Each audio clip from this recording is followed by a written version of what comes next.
Halo sobat, pintu teater 1 telah dibuka. Kali ini Mimin akan ngebahas salah satu film yang berjudul Sharper. Film ini bercerita tentang penipuan kelas kakap yang dilakukan oleh beberapa orang profesional di dalamnya. Masing-masing dari mereka memiliki peran-peran penting dalam sebuah penipuan. Lantas, bagaimanakah keseruan cerita film ini? Tanpa menunggu banyak lama, mari kita mulai intronya.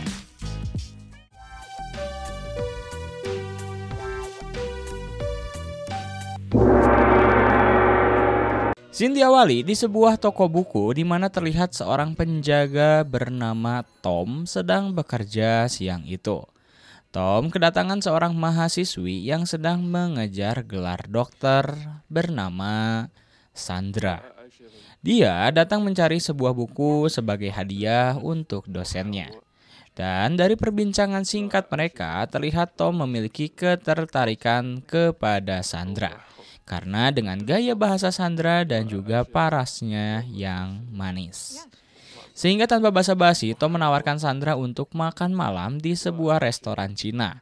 Tentu saja Sandra ragu karena mereka baru saja berkenalan. Bahkan mereka belum saling mengetahui satu sama lain secara latar belakang. Singkat cerita, saat Sandra hendak melakukan pembayaran, ternyata terjadi kesalahan pada kartu ATM-nya. Sialnya lagi Sandra tak membawa uang cash, sehingga Tom pun berinisiatif memberikan Sandra buku tersebut secara gratis. Asalkan dengan syarat Sandra mau makan malam bersamanya. Sandra pun berterima kasih pada Tom dan setelah beberapa waktu berlalu, di malam harinya mereka pun kembali bertemu. Di situ Sandra juga sempat membayar buku yang tadi pagi dia beli, sekaligus dengan mantap menerima penawaran Tom.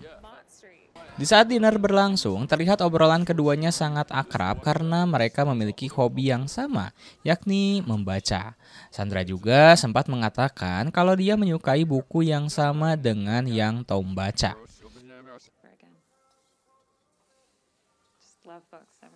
Kemudian Tom membawa Sandra ke toko kembali untuk memperlihatkan buku edisi pertama yang membuat Sandra terkesan.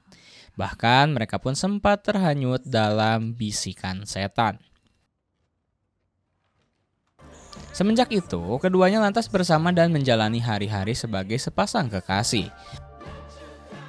Namun di suatu malam, ketika sedang menginap di rumah Sandra, Tom terbangun karena ada suara ketukan pintu yang menggedor-gedor layaknya debt collector penagih hutang. Seorang pria itu ternyata saudara Sandra yang bernama Jason. Jason datang untuk meminta uang kepada Sandra, bahkan dengan sedikit keributan.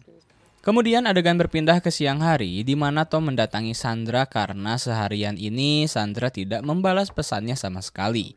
Singkatnya setelah bertemu, Sandra pun bercerita bahwa Jason mengalami masalah dengan hutang, sehingga beberapa penagih datang memukulinya. Debt collector itu pun memberikan waktu bagi Jason untuk melunasi hutang sebesar $350.000 dalam jangka waktu hanya 4 hari saja. Sontak hal tersebut membuat Tom kaget bukan main, karena itu bukanlah uang yang sedikit, sehingga Sandra memberikan Jason sedikit uang untuk pergi melarikan diri. Mendengar hal tersebut, Tom menyarankan agar mereka melunasi hutang itu untuk mencegah sesuatu yang buruk terjadi terhadap Sandra. Lantas, Tom pun tiba-tiba mengakui kalau sebenarnya ayah Tom merupakan seorang miliarder dan tokoh terkenal di negara ini.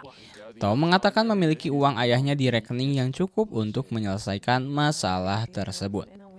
Hal ini Tom lakukan karena dia yakin kalau Sandra pasti adalah wanita yang akan menemaninya hingga tua nanti. Sehingga dengan kepercayaan penuh, Tom menarik uang dan menyerahkannya kepada Sandra. Tom bahkan tidak mengharapkan pembayaran, hanya saja Tom berharap Sandra akan selalu ada bersamanya. Pada malam harinya, Tom telah berada di restoran menunggu Sandra yang tak kunjung datang. Karena khawatir, Tom segera mendatangi Sandra ke apartemennya. Namun sayang sekali Sandra tak kunjung membukakan pintunya.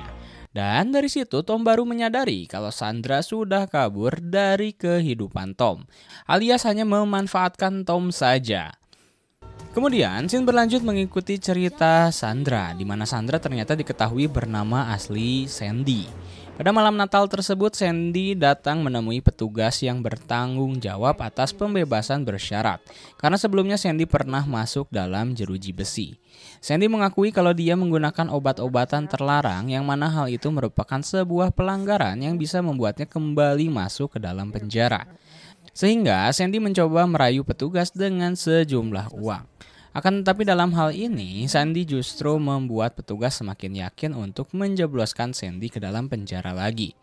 Namun tak lama seorang pria bernama Max datang meminta petugas agar pergi meninggalkan Sandy.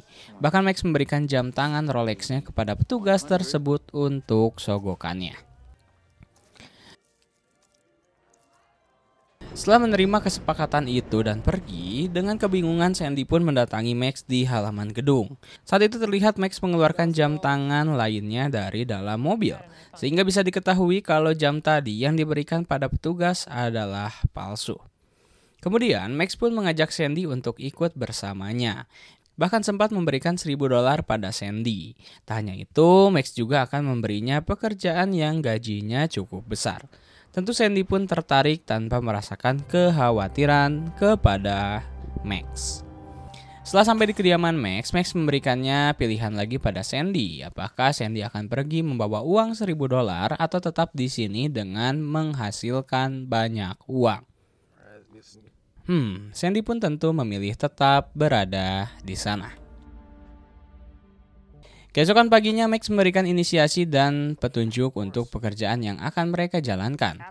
Max menginginkan Sandy belajar agar bisa menjadi pribadi yang bukan dirinya, demi menarik perhatian agar setiap perkataannya bisa meyakinkan seseorang, bahkan cenderung menghipnotis. Max lalu pergi dan meninggalkan sebuah buku untuk dipelajari oleh Sandy, lalu memberikan nama Sandra sebagai identitas baru untuknya. Dari sinilah Sandy mulai mempelajari ilmu baru. Malam hari ketika Max telah kembali, dia mendapati kondisi rumah yang gelap dan Sandra alias Sandy sedang berada di kamar mandi dalam keadaan mabuk berat. Tentu saja Max tak menyukai hal tersebut. Dia langsung menyeret Sandra keluar dari apartemen. Dengan kata lain, Sandra telah diusir. Karena sadar dia tak punya apa-apa dan siapa-siapa, Sandra pun meminta maaf dan memohon agar Max mengizinkannya untuk bisa tinggal lagi. Setelah itu, Max kembali membukakan pintu dan meminta Sandra untuk bersih dari obat-obatan. Di hari selanjutnya, Max mulai mengajarkan Sandra tentang bagaimana bersikap dan berbicara seperti tokoh-tokoh terkenal. Hal itu guna menciptakan beberapa karakter baru dalam diri Sandra yang dapat digunakan untuk memikat para pria dengan meyakinkan seseorang.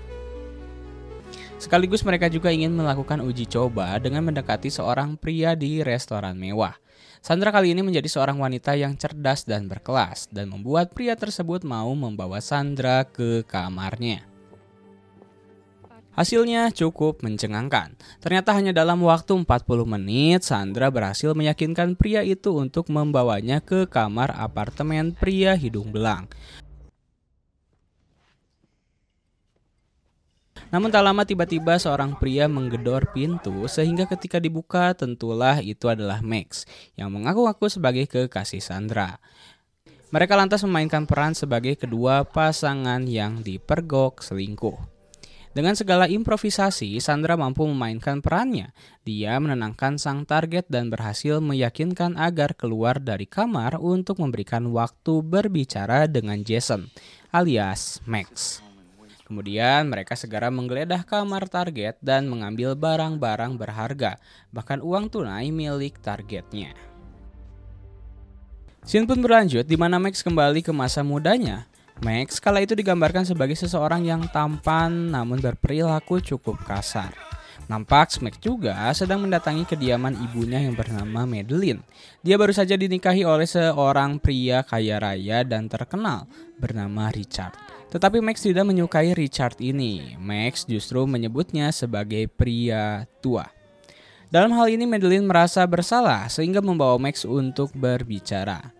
Di ruangan itu Max meminta maaf kepada Madeline. Max beralasan sedang kecewa pada kekasihnya dan meminta izin kepada Madeline agar bisa tinggal di rumah ini untuk sementara waktu. Lantas, keesokan paginya Max mendatangi Madeline dan Richard di meja makan. Tapi tak berlangsung lama, Madeline ternyata harus pergi ke pusat kota untuk sebuah pertemuan. Setelah Madeline pergi, Max mendekati Richard dan meminta maaf atas sikap kasarnya semalam. Richard tentu saja memaafkannya dengan tulus dan justru malah mengajaknya untuk datang ke acara amal pada malam ini. Tapi sayangnya malam ini Max memilih tinggal untuk beristirahat. Setelah sepulangnya dari acara amal, tiba-tiba Richard dan Madeline kembali dikagetkan saat melihat seorang detektif bernama Tips. Ia telah berada di rumah untuk menangkap Max atas tuduhan kepemilikan obat-obatan. Max pun berdalih bahwa detektif telah menjebaknya dengan menyamar sebagai seorang pengedar. Sehingga sekarang Max langsung dituduh memiliki obat-obatan. Karena tak ingin ada keributan, Richard mencoba bernegosiasi dengan mengeluarkan cek senilai $1.000 agar detektif itu segera pergi. Tetapi Madeline menyadari bahwa ini hanyalah sandiwara Max. Setelah itu ia ditekan dengan beberapa pertanyaan. Max lantas mengakui kalau itu merupakan perbuatannya. Dan karena hal ini, Madeline menjadi marah pada Max hingga mengusirnya keluar dari rumah. Mendengar hal tersebut, Max hanya terdiam lalu pergi meninggalkan rumah mereka. Keesokan harinya, Madeline datang ke apartemen Max dan lalu meminta maaf atas tamparan keras yang dilayangkan Madeline malam itu. Di sini Madeline membuka kebenaran yang mengejutkan bahwa sebenarnya dia bukanlah ibu Max, melainkan sang kekasih dari Max. Sehingga diketahui bahwa Max sebelumnya telah bekerja sama dengan Madeline untuk menipu Richard. Bahkan semua yang terjadi adalah sandiwara yang sesungguhnya. Madeline mengatakan bahwa Richard mengundang Max untuk datang ke kantornya untuk memperbaiki hubungan mereka. Lantas akhirnya Max pun datang kembali ke kantor Richard. Dia meminta maaf kepada Richard. Tentu Richard yang dermawan itu memaafkannya lagi. Namun tak lama terlihat seorang anak kandung dari Richard yang bernama Tom. Tom hendak mengobrol pada Richard awalnya, namun Richard justru tak memperdulikan Tom dan meminta bicara di lain waktu. Sontak Tom pun cabut. Dan mulai dari sini pula, Max bisa mengetahui siapa itu Tom dan menjadi modal awal untuk Max dan Sandra. Dan apa yang disukai dari Richard, Tom juga berkeinginan untuk memiliki toko buku sendiri sebagai pekerjaan yang sejalan dengan hobinya. Setelah Richard menawarkan Max sebuah kesempatan untuk mendapatkan uang $60.000 per bulan, dengan syarat Max bersedia pergi dari kehidupan Richard dan Madeline. Karena Richard menilai bahwa kehadiran Max di antara mereka hanya membuat Madeline menderita, saat itu Max menolak penawaran tersebut. Kecuali jika Richard bersedia membayar uang tunai 1 tahun penuh atau senilai dengan $720.000. Sehingga demi ketenangan hidup bersama Madeline, Richard pun memenuhi permintaan Max itu. Malam harinya, Max bersama Madeline dan Tips berpesta merayakan keberhasilan mereka karena sudah berhasil mendapatkan $720.000. Akan tetapi saat membagi hasil, Tips terlihat kecewa karena Max hanya memberikan sedikit uang sebagai bagiannya. Setelah kepergian Tips, Max dan Madeline sempat merencanakan sebuah liburan panjang saat Madeline telah pergi dari Richard. Namun cerita tiba-tiba berbeda karena pada keesokan harinya Madeline justru lebih memilih hidup bersama dengan Richard. Dan semua kekayaan Richard akan menjadi milik Madeline nantinya. Madeline juga meyakinkan bahwa aksi mereka tidak akan pernah terbongkar, asalkan Max pergi dan tidak pernah tertangkap. Karena Madeline telah meminta polisi untuk menangkap Max, agar lebih meyakinkan Richard bahwa Madeline berada di pihaknya. Mendengar hal tersebut, Max merasa kalau sejauh ini Madeline hanya memanfaatkannya untuk mendapatkan Richard. Tak lama seseorang yang mengaku sebagai polisi mengetuk pintu rumah Max, sehingga Max yang tidak ingin tertangkap bergegas pergi dengan membawa tas berisi uang $750.000. Lanjut pada kehidupan Madeline, yang singkat cerita Richard diketahui dinyatakan meninggal dunia. Hari itu Madeline keluar dari kamar dengan air mata palsu seolah bersedih setelah kematian suaminya. Namun bersama pengacara, Madeline dan Tom dipanggil untuk mendengarkan wasiat terakhir dari Richard. Richard menjamin kehidupan Tom dengan dana amanat amal yang berjumlah cukup besar sehingga Tom bisa melanjutkan hidup sambil meneruskan usaha toko bukunya. Bahkan Tom juga dipercaya untuk memimpin lembaga amal milik Richard. Sementara untuk Madeline, Richard ternyata mempercayakan kepadanya semua aset dan properti senilai 9,2 miliar dolar. Sekaligus menjadi wali amanat yang memiliki kuasa mengambil alih ke lembaga amal milik Richard apabila Tom tidak bisa memenuhi kewajibannya. Tentu saja wasiat ini tidak sepenuhnya disukai oleh Tom. Tetapi Tom tidak bisa berbuat banyak kecuali hanya pasrah menerima bagiannya. Sedangkan Madeline tentu ia merasakan keberhasilan yang luar biasa atas aksi sandiwaranya dan kemudian menikmati hidup sebagai seorang miliarder. Tetapi meskipun telah memiliki banyak uang, Madeline tetap saja mencuri jika dia mendapatkan kesempatan. Kemudian adegan berpindah ke masa sekarang, di mana Tom telah menyadari bahwa Sandra sudah menipunya. Karena itu Tom menyewa seorang detektif bernama Pat untuk mencari tahu identitas dan keberadaan Sandra. Berdasarkan penyelidikannya, Pat mendapatkan jejak kasus Sandra dan meyakini bahwa perbuatan ini tidak dilakukan oleh seorang diri. Seketika Madeline yang juga ada di sana mencurigai bahwa Max telah kembali dan menjadi tokoh di balik kejadian tersebut.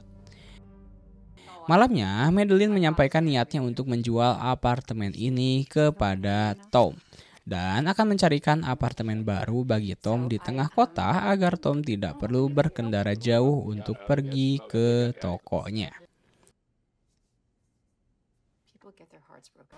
Pada keesokan harinya, Madeline pun membawa Tom pergi untuk melihat lokasi apartemen baru. Tetapi di perjalanan Tom mendapatkan kabar bahwa Pat telah berhasil menemukan keberadaan Sandra yang membuat Tom mengubah rencana. Tom lantas mendatangi kediaman Sandra seorang diri. Untuk mengorek informasi, dari situ Tom mengetahui kalau ada seorang pria yang bekerja sama dengannya. Meskipun pada akhirnya lelaki itu pergi tanpa meninggalkan sepeser pun uang untuk Sandra. Mendengar hal tersebut, Madeline pun meminta izin untuk menjumpai Sandra di kamarnya secara personal. Madeline mencoba mendekati, tetapi Sandra ternyata telah mengetahui segala sesuatu tentang Madeline, karena Max sempat menceritakan semua yang telah mereka lakukan. Lantas, Sandra meminta agar Madeline mencari tahu keberadaan Max, karena Sandra sangat ingin bertemu dengannya. Jika tidak, Sandra akan membongkar rahasia Madeline yang sesungguhnya. Madeline pun segera mencari keberadaan Max, dan setelah beberapa hari berusaha menghubungi Max, akhirnya Max menghubunginya. Dan singkat cerita, Madeline, Sandra, dan Max pun bertemu di suatu tempat. Kala itu Sandra terlihat sedih sambil menanyakan apakah Max masih mencintainya. Lantas Max justru menjawab sebaliknya. Dia bahkan tak sedikit pun memikirkan tentang Sandra. Dari situ Sandra merasa patah hati.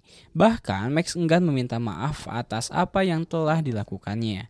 Namun tak lama Tom dan Pat tiba-tiba datang. Lalu terungkaplah jika Madeline adalah satu dari penipu lainnya. Lantas ketika itu Tom mengambil pistol dari Pat dan mengarahkannya pada Madeline.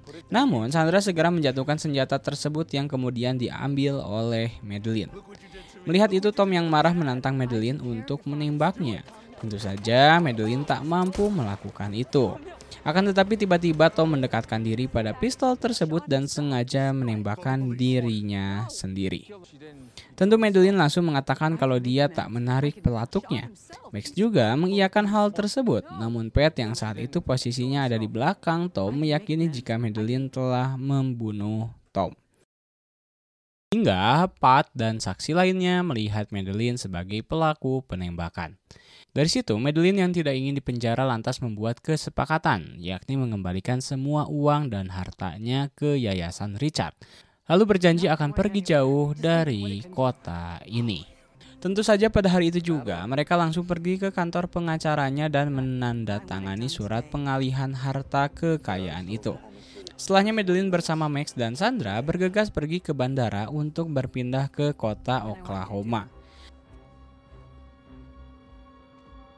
Namun saat di kursi pesawat, Madeline masih mengaku kalau harta tersebut tak akan pindah kemana-mana, karena Madeline akan menggantikan posisi Tom sebagai kepala yayasan yang telah meninggal. Mendengar itu, Sandra terlihat kecewa dan pergi meninggalkan Max dan Madeline yang seakan-akan tidak berdosa karena telah membunuh Tom. Tak lama saat memegang botol air, Madeline mencurigai bahwa bercak merah yang menempel di bajunya itu bukanlah darah Tom. Karena jika darah sungguhan, seharusnya bisa dengan mudah dibersihkan. Sontak, Madeline mulai mencurigai bahwa Tom tidak benar-benar tewas. Juga Madeline mencurigai bahwa Max memiliki rencana lain di belakangnya. Tetapi Max menyangkal pernyataan itu sampai mereka menyadari bahwa Sandra tak kunjung kembali. Setelah dicek dan tidak menemukan Sandra di toilet, sontak barulah mereka menyadari jika Sandra sudah mengelabui mereka berdua. Di akhir cerita sekaligus mengungkap semua misteri dan kejadian yang sebenarnya di masa ketika Sandra atau Sandy telah tertipu oleh Max dan pergi begitu saja. Sandra mendapatkan kabar jika Richard telah mati, sehingga Madeline pasti mewarisi semua harta milik Richard. Di sisi lain, Sandra juga memang sudah benar-benar menyukai Tom, sehingga membuat Sandra kembali kepada Tom untuk membayar kesalahannya. Lantas, mereka pun bekerja sama dalam membantu Tom mengambil kembali harta ayahnya, tentu dengan bayaran sebagai imbalannya. Selanjutnya, tips mengenalkan mereka kepada Pat dan rekan-rekannya, lalu menyamar sebagai detektif. Saat itulah mereka mengatur strategi dan membuat skenario palsu kematian Tom, hingga mengarahkan Madeline untuk mengalihkan semua hartanya ke yayasan Richard yang dimiliki oleh Tom. Karena memang pada kenyataannya Tom tidaklah mati. Semua yang terjadi hanyalah skenario untuk merebut kembali harta Tom. Di akhir film, kita diperlihatkan dengan Tom yang sedang memberikan bayaran kepada orang-orang yang telah membantunya merebut kembali harta kekayaan Richard. Lalu Sandy dan Tom juga berencana untuk makan malam lagi di restoran Cina tempat pertama kali mereka saling mengenal. Dan film